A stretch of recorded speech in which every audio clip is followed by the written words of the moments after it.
Good morning, everybody. Sports, a presentation of the Chuck Edwards Sportscaster Club. Yesterday's state championship tournaments for small class slow pitch softball were played in Shawnee at Fire Lake Ballpark. In Class B, Leedy claimed their 9th slow pitch state championship with the 12-10 win against Asher. The Lady Bison scored 4 runs over the last 2 innings to get the comeback victory. This is Leedy's 2nd softball state championship of the school year after claiming the fast pitch title in the fall.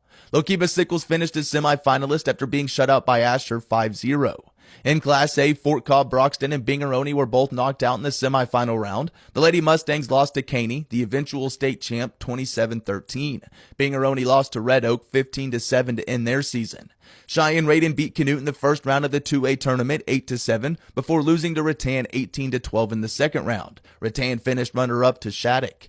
And in 3A, the Arapahoe Butler Lady Indians are state champs after run-ruling Caddo 13-2, the same team they beat for their fast pitch title in the fall. Arapahoe Butler beat Minko 7-0 and Ripley 14-10 to get to the championship game. Merritt finishes their year as 3A quarterfinalist after losing to Caddo 12-1 in the first round. Getting started today are state tournaments for Class B, A2, and A1 baseball. At Prague High School, the first 2 rounds of the Class B tournament will be held. The first game of the day consists of the Calumet Chieftains matching up with Roth at 11. At 1:30, Leedy takes the field with Dover, and in the nightcap at 6:30, Fort Cobb Broxton will see Asher. In Class A2, Canute will look to win back-to-back spring titles. The Trojans are on the schedule to play Drummond at 6:30. Class A2 games will take place at Edmond Santa Fe High School. And at Shawnee High School, the Class A1 tournament will be played. Okarche looks for their second baseball state championship of the year after winning a title in the fall. They pull Ripley at 11. Arapahoe Butler is back in the tournament as well and gets Wright City at 4.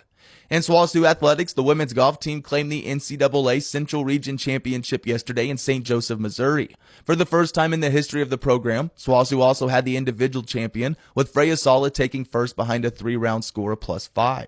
For just the 4th time, SWOSU Women's Golf will compete in the NCAA National Tournament held at the PGA National Resort in Palm Beach Gardens, Florida, May 12th through the 16th.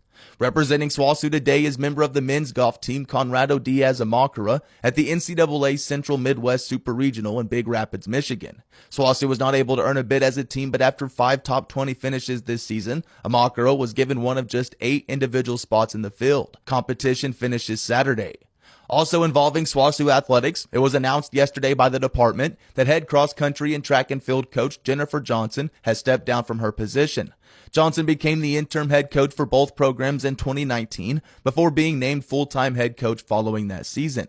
She tells us the thought process behind giving up the position. Honestly, I've kind of just got into a point where I think I have successfully taken the program as far as I'm able to. I'm hoping that the next person's kind of able to get it a little bit further as far as number-wise. I've kind of coached to my ceiling, but also I don't have any negative reason for stepping down. It's more just things I want to do for myself and things I want to do for my family and things like that. So it really doesn't have a whole lot to do with the program in itself. I love the program. It's been a huge part of my life. Johnson on what she will think back on. I mean, I already am I wonder what so-and-so's doing or how they're doing or if life's going the way they wanted to just from graduates of the past. So I think anytime I look back will be pretty individualized on each girl, just hoping they're doing good. In track and field, Johnson coached 19 all-GAC selections and recruited student athletes who now hold program records in 13 of 21 events. And that's sports for your Thursday morning. It's a presentation of the Chuck Edwards Sportscaster Club.